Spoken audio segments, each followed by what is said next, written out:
amor o amnesia. Intentó reemplazar a mi gran amor a la fuerza y terminé dándole una lección de dignidad.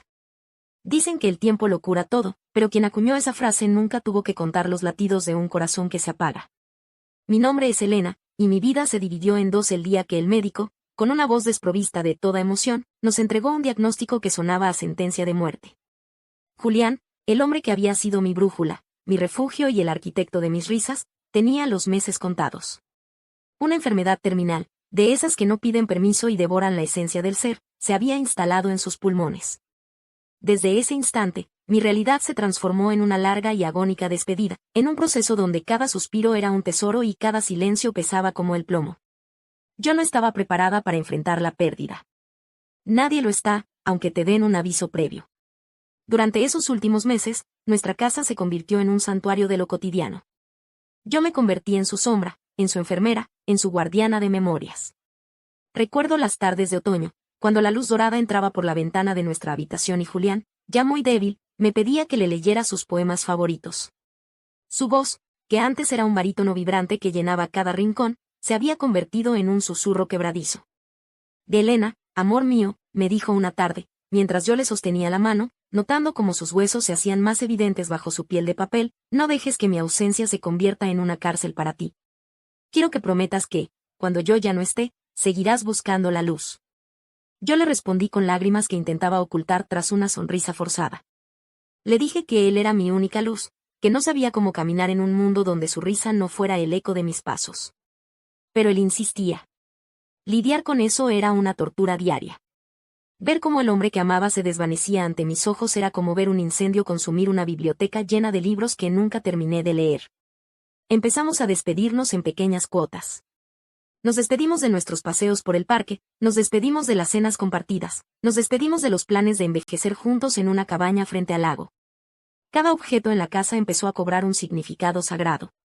Su taza de café favorita, el reloj que siempre dejaba sobre la mesilla, la forma en que su ropa aún conservaba su olor a madera y sándalo. Yo me aferraba a esos detalles con una desesperación casi física. La enfermedad era un ladrón silencioso, pero nos dio el regalo cruel de la conciencia. Tuvimos tiempo para decir todo lo que generalmente se queda en el tintero. Pedimos perdón por las discusiones tontas del pasado, nos agradecimos por la paciencia y nos juramos un amor que trascendiera la barrera de lo físico.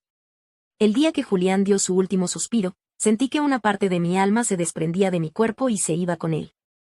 El silencio que quedó en la habitación fue el sonido más fuerte que he escuchado jamás. Era un vacío absoluto, una ausencia que dolía en los huesos. Enfrentar la pérdida en los días posteriores fue un ejercicio de supervivencia básica. Me olvidaba de comer, me olvidaba de dormir. Me pasaba las horas sentada en su sillón, mirando el vacío, esperando que en cualquier momento se abriera la puerta y él entrara con ese optimismo contagioso que lo caracterizaba. Mis amigos y mi familia me decían que debía superarlo, que la vida seguía. Pero, ¿cómo sigue la vida cuando te han arrancado el corazón? El proceso de duelo fue una montaña rusa de negación y una tristeza que parecía no tener fondo. Pasé meses encerrada en el recuerdo de Julián. Guardé sus cosas en cajas, pero no podía deshacerme de ellas. Cada vez que intentaba donar su ropa, terminaba abrazada a una de sus camisas, llorando hasta quedarme sin aliento. Me sentía culpable por seguir respirando, por sentir el sol en la cara, por el simple hecho de estar viva mientras él ya no estaba. Sin embargo, el tiempo, ese verdugo implacable, te obliga a moverte. Empecé a salir, a retomar mi trabajo como ilustradora, a intentar reconstruir los restos de la mujer que era antes de la tragedia.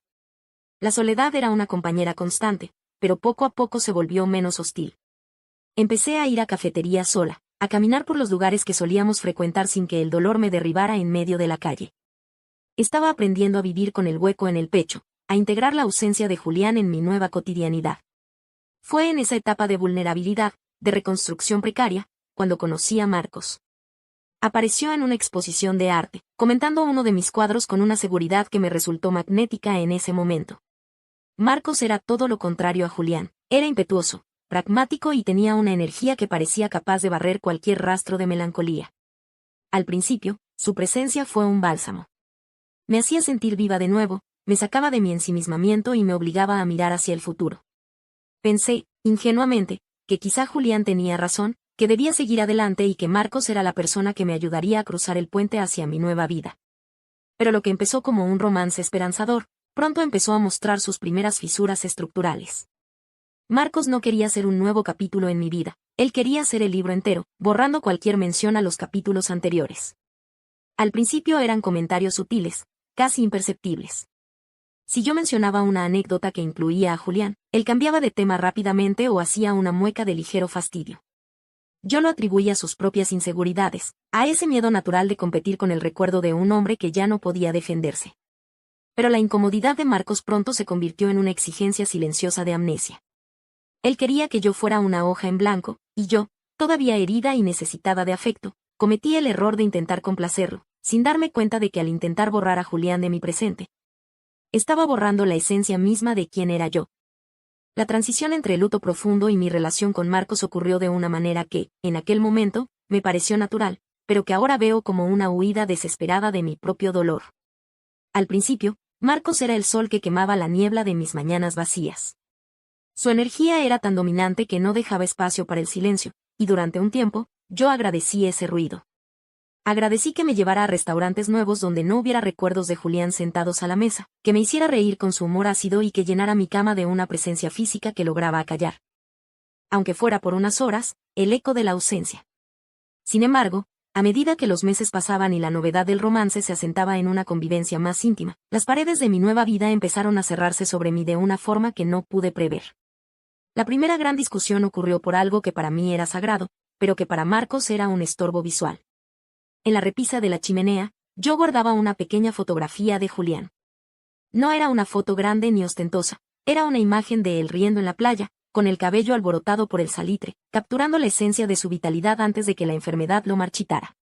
Un martes, al llegar del trabajo, noté que la foto ya no estaba. En su lugar, había un jarrón moderno y costoso que Marcos había comprado esa tarde. ¿Dónde está la foto, Marcos?, le pregunté, sintiendo un nudo instantáneo en el estómago. Él ni siquiera levantó la vista de su computadora. La guardé en el cajón del estudio, Elena. Me parece que ese rincón necesitaba un toque más contemporáneo.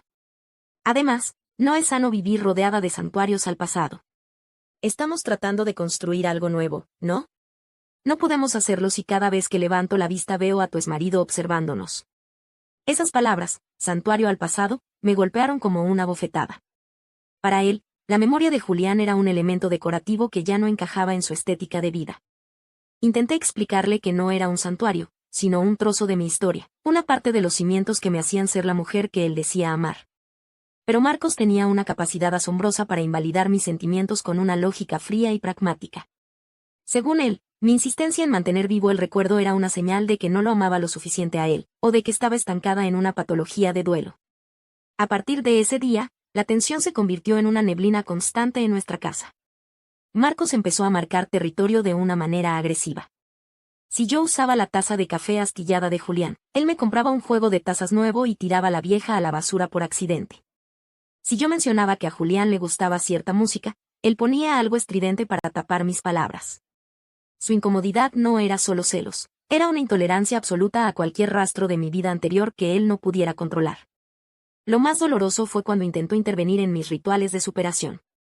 Cada mes, en el aniversario de su partida, yo solía ir al jardín y cuidar un rosal que Julián y yo habíamos plantado juntos. Era mi momento de conexión, un espacio de paz donde podía hablarle en voz baja y contarle cómo me iba. Un sábado, encontré a Marcos con una pala, arrancando el rosal con una eficiencia brutal. ¿Qué estás haciendo?, y grité, corriendo hacia él. Este rosal está enfermo, Elena. Tiene plagas y solo afea el jardín. Voy a plantar unas orquídeas que combinan mejor con la fachada. Además, ya es hora de que dejes de hablarle a las plantas como si te fueran a contestar. Me hace sentir incómodo, me hace sentir que nunca estoy solo contigo, que siempre hay un tercero en esta relación. Esa frase se convirtió en su lema, el tercero en la relación. Marcos veía a un hombre muerto como un rival activo. No entendía que mi amor por Julián no restaba amor por él, eran amores de naturalezas distintas, situados en planos diferentes del alma. Sus discusiones se volvieron circulares y agotadoras. Él argumentaba que yo lo utilizaba para llenar un hueco, pero que me negaba a dejar ir el molde de ese hueco. Yo intentaba explicarle que superar una pérdida no significa borrar a la persona, sino aprender a caminar con su ausencia en la mochila. Pero Marcos no quería caminar con nada. Él quería que yo corriera hacia un futuro donde Julián nunca hubiera existido. Empecé a sentirme una extraña en mi propia casa. Para evitar conflictos, comencé a ocultar mis recuerdos. Guardaba las cartas de Julián bajo el colchón, lloraba en el baño con la ducha encendida para que él no escuchara mis sollozos. Y me descubrí a mí misma pidiendo perdón en silencio a la memoria de Julián por permitir que alguien intentara pisotear su legado. La incomodidad de Marcos se extendió a mis amigos y familiares. Si venían a cenar y alguien mencionaba a Julián, Marcos se ponía tenso, respondía con monosílabos o abandonaba la mesa con alguna excusa barata. Mis seres queridos empezaron a dejar de visitarme, y me vi aislada en una burbuja de presente absoluto que me resultaba asfixiante. La nueva vida que tanto había anhelado al principio se estaba convirtiendo en una prisión de plástico. Marcos me ofrecía viajes, cenas lujosas y planes excitantes, pero todo se sentía vacío porque el precio de entrada a ese mundo era mi propia identidad. Me di cuenta de que estaba permitiendo que él reescribiera mi historia, eliminando los párrafos que le hacían sentir pequeño. La falta de acuerdo era total. Él creía que la salud mental era el olvido, yo sabía que la salud mental era la integración. Una noche, después de una discusión especialmente amarga porque me negué a vender la vieja cabaña del lago, aquella que Julián y yo diseñamos, Marcos me dio un ultimátum que cambió el rumbo de mis pensamientos.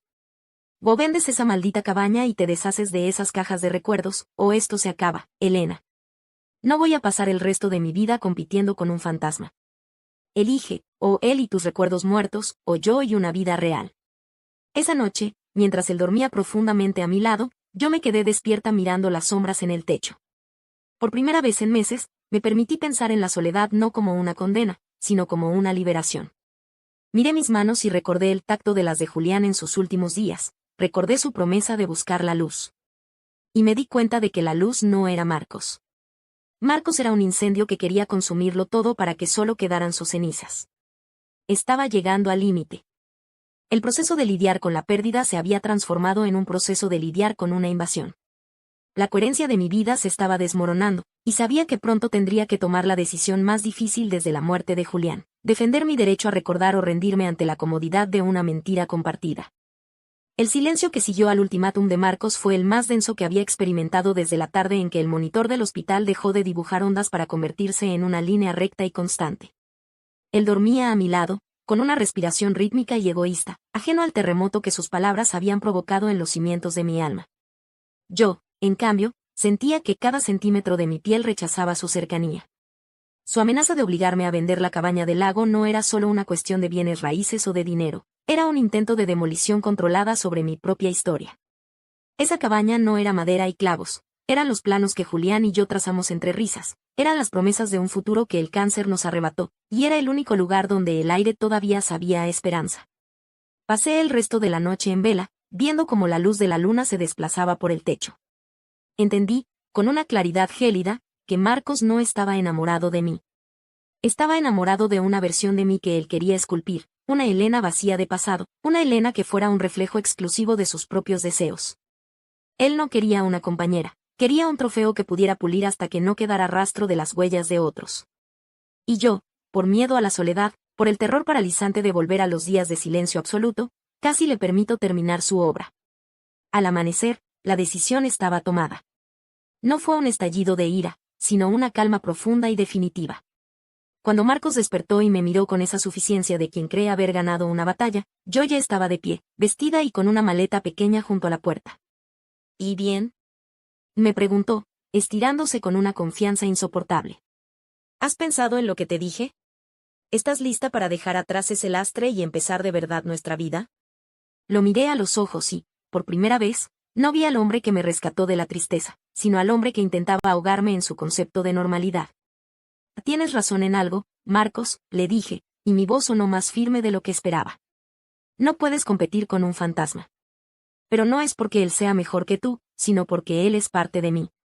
Intentar que lo borre es como pedirme que me corte un brazo para caber mejor en tu cama. No voy a vender la cabaña. No voy a quemar sus cartas. Y sobre todo, no voy a permitir que me hagas sentir culpable por haber amado intensamente antes de conocerte. Marcos pasó de la suficiencia a la rabia en un parpadeo. Empezó a gritar las mismas frases de siempre, que yo era una enferma, que vivía en una necrópolis, que nunca encontraría a nadie que me aguantara con mi equipaje de muerto. Pero sus insultos ya no tenían poder sobre mí. se sentían como ruidos lejanos. Y no estoy utilizando a Julián contra ti, Marcos, continué, mientras caminaba hacia la puerta. Simplemente he comprendido que mi lealtad principal es conmigo misma. Julián no es una sombra que me persigue, es la luz que me enseñó cuánto amor soy capaz de dar. Si tú no puedes convivir con esa luz, entonces el que está en el lugar equivocado eres tú. Esa misma tarde, después de que él abandonara mi casa entre insultos y portazos, sentí que las paredes de mi hogar recuperaban su oxígeno. Fui al cajón del estudio, saqué la fotografía de Julián y la devolví a su lugar en la chimenea. No lloré. Sentí una paz extraña, una especie de redención. Días después, conduje hasta la cabaña del lago. El lugar estaba cubierto por una fina capa de polvo y el jardín estaba algo descuidado, pero al entrar, el olor a pino y a recuerdos me envolvió como un abrazo cálido. Me senté en el porche, frente al agua tranquila, y por primera vez en mucho tiempo, hablé con Julián sin sentir que alguien me vigilaba o me juzgaba. Lo siento, amor, susurré al viento. Intenté reemplazarte para no sentir el frío, pero me di cuenta de que el frío es parte de la montaña. No quiero a nadie que me obligue a olvidarte. Prefiero 1000 veces esta soledad poblada de tus recuerdos que una compañía que me obligue a ser una extraña para mí misma. Entendí que el giro dramático de mi vida no fue la muerte de Julián, ni siquiera la aparición de Marcos. El verdadero giro fue comprender que no necesitaba a nadie para estar completa. Había lidiado con la pérdida, la había superado no al olvidar, sino al aceptar que el amor no muere, solo cambia de forma. Decidí que no iba a utilizar a ninguna otra persona como un parche para mi dolor. Si algún día volvía a amar, tendría que ser alguien que viera mi pasado no como una amenaza, sino como el jardín fértil que me convirtió en la mujer que soy. Marcos intentó llamarme semanas después, pidiendo disculpas, diciendo que podíamos intentar llegar a un acuerdo. Pero ya no había acuerdos posibles. Él quería una Elena a medias, y yo ya no estaba dispuesta a conformarme con menos que la totalidad de mi ser. El proceso de mi nueva vida comenzó realmente ese día en la cabaña. Empecé a pintar de nuevo, pero esta vez con colores vibrantes, integrando las sombras grises del duelo en paisajes llenos de vida. Hoy, vivo sola por elección. Mi casa sigue teniendo fotos de Julián, y a veces, cuando tomo café en su taza astillada, sonrío al recordar una de sus bromas. No es una vida triste, aunque desde fuera pueda parecerlo. Es una vida honesta. He aprendido que decir adiós no significa borrar, significa colocar cada cosa en su lugar y seguir caminando con el corazón abierto, aunque tenga cicatrices. Mucha gente no lo entiende. Me preguntan si no me siento sola, si no me da miedo envejecer sin alguien a mi lado. Y yo siempre respondo lo mismo. Prefiero quedarme sola con el recuerdo de un amor verdadero que vivir acompañada por alguien que me obligue a mentirle a mi propio corazón. Mi último adiós no fue para Julián, fue para la necesidad de ser validada por alguien más. Mi último adiós fue para el miedo a mi propia historia. Y ahora, por fin, puedo decir que soy libre, porque mi pasado ya no es una carga, sino el cimiento de mi libertad. El lago sigue ahí, tranquilo y profundo, reflejando el cielo. Y yo también sigo aquí, entera, con mis recuerdos y mis silencios, sabiendo que el amor que recibí es una fuerza que nadie, absolutamente nadie, podrá volver a intentar apagar. Esta historia es una obra de ficción. Los personajes, situaciones y diálogos han sido creados con fines narrativos y no representan hechos reales ni personas específicas. Cualquier semejanza con la realidad es pura coincidencia.